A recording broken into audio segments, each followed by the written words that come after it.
When most of us are training or practicing or performing a crucial skill in our life, something we want to be good at or we have to be good at, most of us are either living in the past and thinking about how we performed in the past, or we're looking into the future and wondering how are we going to do and what's going to happen in the future, rather than being in the present moment where we can actually affect some change on what we're doing. You're playing golf and you are not being present in the present moment of that swing, actually the exact instant that your club makes contact with that ball. You have no control over what's going to happen. If you're thinking about the last shot you made, if you're thinking about 2 holes down and what's going to happen, who's in the lead, who's going to win, if you're thinking about any of that, rather than being present the exact second, the instant that that club makes contact with the ball, you have no control, none,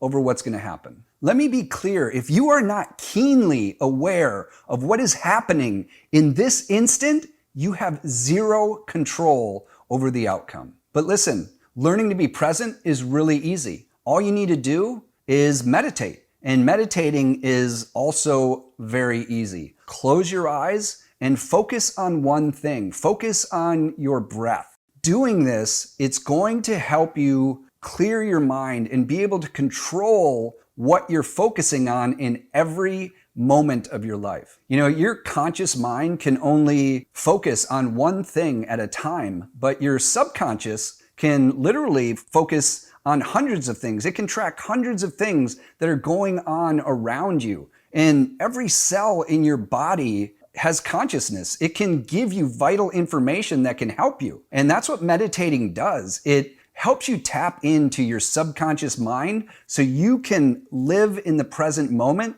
and get better at everything you do. And like I said, meditating is really simple. The problem most of us have is that we overthink it. We think it's more complicated than it needs to be. And plus, it's kind of hard to get feedback on whether you're doing it right. The thing is, you really don't need feedback. If you sit with your eyes closed and listen, focus on one thing and learn to control your thoughts, you are meditating. If you have a problem with the word meditation, then call it something else. Call it brain performance training. Call it training for whatever you want to get better at, but it's going to help you and it's going to teach you to be present in every moment of your life. Learning to be present is not just going to make you better at one skill. Learning to be present is going to make you better at life.